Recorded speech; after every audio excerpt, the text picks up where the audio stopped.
मित्रांनो नमस्कार. आपण जे आहोत त्याचा आपल्याला अभिमान जरूर असला पाहिजे. आपल्याकडे जी कौशल्य आहेत, आपल्याकडे जे ज्ञान आहे त्याचा अभिमान असणं हे आवश्यकही आहे.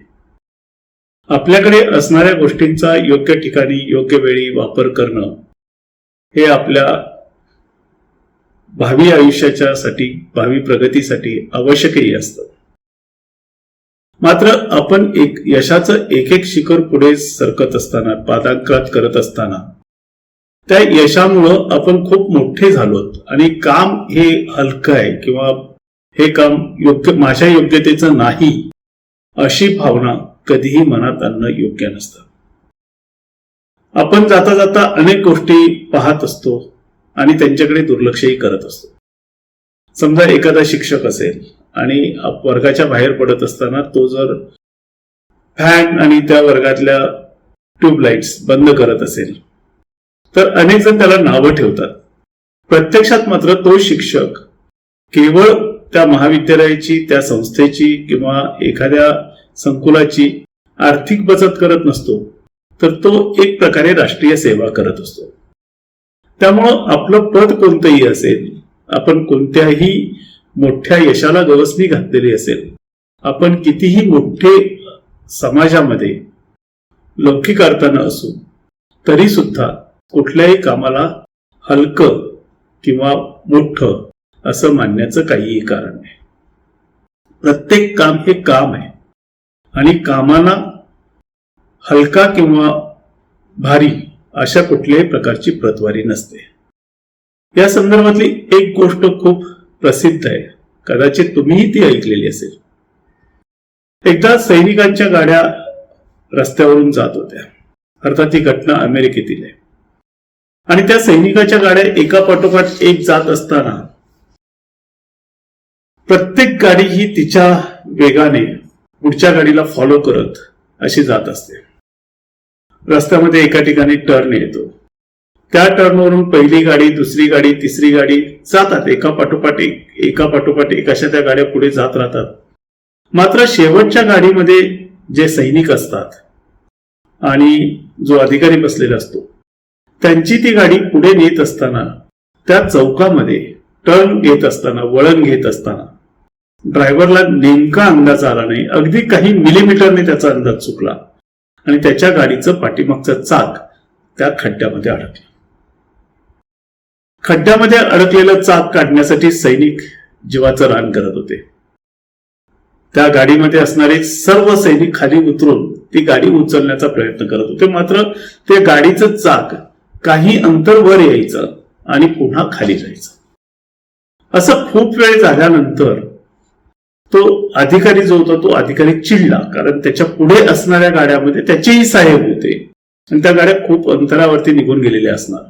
आता त्या गाड्यांना गाठणं खूप अवघड होणार होतं आणि हे सैनिक तर लवकर गाडी काढत नाही, म्हणून तो ओरडत होता, आणखी वर उचला, आणखी वर उचला, जरा जोर लावा. आणि नंतर त्याचे अपशब्द उच्चारणही सुरू होता. हे सगळं सुरू असताना पुढच्या बाजूने एक अतिशय भव्य अशी आलिशान गाडी येते.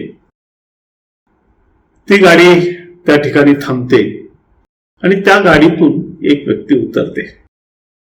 ती बघते तर सैनिक जीवाचं रान करून त्या गाडीला बाहेर काढण्याचा प्रयत्न करतायत, त्या चाकाला खड्ड्यातून बाहेर काढण्याचा प्रयत्न करतायत आणि सोबत असलेला अधिकारी मात्र त्यांना हातवारे करत, खुणा करत, अपशब्द उच्चारत आणखी जोरात उचला, आणखी जोरात उचला असा फक्त टाहो फोडतोय. त्या गाडीतून उतरलेल्या व्यक्तीच्या लक्षात आलं की एका माणसाने आणखी थोडस नेट लावलं, थोडी ताकद दिली तर ती गाडी सहज बाहेर निघणार असते, ते चाक बाहेर येणार असतं. ही व्यक्ती त्या गाडीजवळ, ज्या गाडीचं चाक रुतलेलं असतं खड्ड्यामध्ये, त्या गाडीजवळ जाते. सैनिकांना म्हणते, आपण सगळेजण प्रयत्न करूया, एका वेळी आपण सर्वांनी ताकद लावायची आणि गाडीचं चाक बाहेर काढायचं. त्याप्रमाणे ती व्यक्ती हात लावते आणि कोणीतरी आपल्या मदतीला आलंय हे बघितल्यानंतर त्या सैनिकांचाही हुरूप वाढतो. ते सगळेजण मिळून एकाच वेळी चाक उचलायचा प्रयत्न करतात आणि एका झटक्यामध्ये त्या गाडीचं चाक पुन्हा रस्त्यावरती येतं. हे सगळं झाल्यानंतर ती व्यक्ती आपले हात पुसते गाडीमध्ये असलेल्या कपड्याला आणि नंतर परत त्या अधिकाऱ्याकडे, जो केवळ सूचना देत होता, त्या अधिकाऱ्याकडे जाते आणि म्हणते की पुन्हा जर कधी गरज लागली तर या नंबरवरती फोन करा, आणि आपल्या खिशातून आपले एक व्हिजिटिंग कार्ड काढते आणि त्या अधिकाऱ्याकडे घेते. ज्यावेळेस तो अधिकारी ते कार्ड पाहतो त्यावेळेस त्याचा चेहरा पांढरा फक पडलेला असतो. त्याचं कारण असं असतं, त्या कार्डवरती जे नाव असतं ते नाव अमेरिकेच्या राष्ट्राध्यक्षांचं असतं, जॉर्ज वॉशिंग्टन. हे नाव वाचल्याबरोबर त्या अधिकाऱ्याचा चेहरा पांढरा फट पडतो, त्याच्या मनात एक भीतीचा गोळा उठतो आणि परत तो अमेरिकेच्या राष्ट्राध्यक्षांना माफी मागायला निघतो. त्यावेळेस ते सांगतात की कोणतंही काम हलकं किंवा मोठं नसतं. उलट अडचणीमध्ये असलेल्याला गरज असेल तेव्हा पडेल ते काम केल्यामुळं आपलं मान, आपली प्रतिष्ठा हे वाढत असते. त्यामुळं कुठल्याही प्रकारचं काम जे आहे ते काम हलकं किंवा भारी असं न समजता त्या ठिकाणी प्रत्येक कामामध्ये हातभार लावणं हे महत्वाचं असतं. मित्र, आपल्या आयुष्यामध्ये सुद्धा असं अनेकदा होतं की आपण ज्या पदावरती कार्य करत असतो, आपण जे शिक्षण घेतलेलं असतं, ह्या सगळ्याचा आपण एक आपल्या मनाभोवती एक मायावी चाल तयार केल्यासारखं करतो. आणि 10वी झालेला सुद्धा मुलगा वडिलांना, आईला शेतात काम करायला नकार देतो. आपल्याच शेतात काम करणं याच्यामध्ये सुद्धा कमीपणा वाटायला लागतो.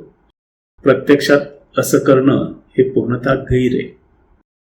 आपण कितीही शिकलो, कितीही मोठे झालो, कुठेही असलो तरी स्वतःची कामं ही स्वतः करायला पाहिजेत.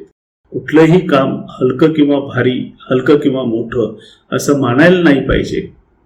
आणि तसं जर आपण वागत राहिलो तर समाजामध्ये सुद्धा आपल्याला कोणतंही काम करण्याबद्दल कधीही कमी वाटत नाही. आणि आपण केलेल्या अशा छोट्या छोट्या कामातून राष्ट्राची फार मोठी बचत होऊ शकते. राष्ट्राला आपण फार मोठं योगदान देऊ शकतो. शिक्षणामुळे शेतात काम करायचं नाही, शिकलोय म्हणून मी हे काम करणार नाही, अशा प्रकारचा कुठलाही अहंभाव, कुठलीही न्यूनगंडता मनामध्ये न बाळगता उलट शिक्षण घेतल्यानंतर ही जाणीव अधिक समृद्ध व्हायला पाहिजे. तसं ज्यावेळेस आपण करायला लागू, तसं ज्यावेळेस आपण वागायला लागू, त्यावेळेस आपल्या व्यक्तिमत्वाला वेगळे पैलू पडायला लागतात. जॉर्ज वॉशिंग्टन यांनी त्या सैनिकांना मदत केली, त्यामुळे त्या केवळ गाडीमध्ये बसलेल्या सैनिकांच्या मध्ये नाही तर अमेरिकेतल्या सर्व सैनिकांच्या मध्ये आपले राष्ट्राध्यक्ष आपल्या बरोबर आहेत हे फिलिंग आलं, ही भावना जागृत झाली.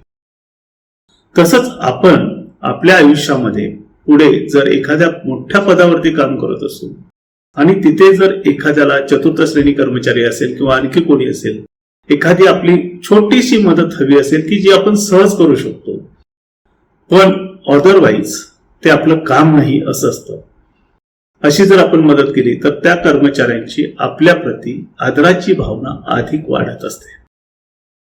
हे भावी आयुष्यामध्ये आपल्या अंगामध्ये जर कौशल्य जपायचं असेल तर विद्यार्थी दशेपासून आपण शिकत असतो तेव्हापासून कुठल्याही कामाला हलकं किंवा भारी न म्हणता ते काम करण्याची सवय आपल्या अंगी बांधवायला हवी.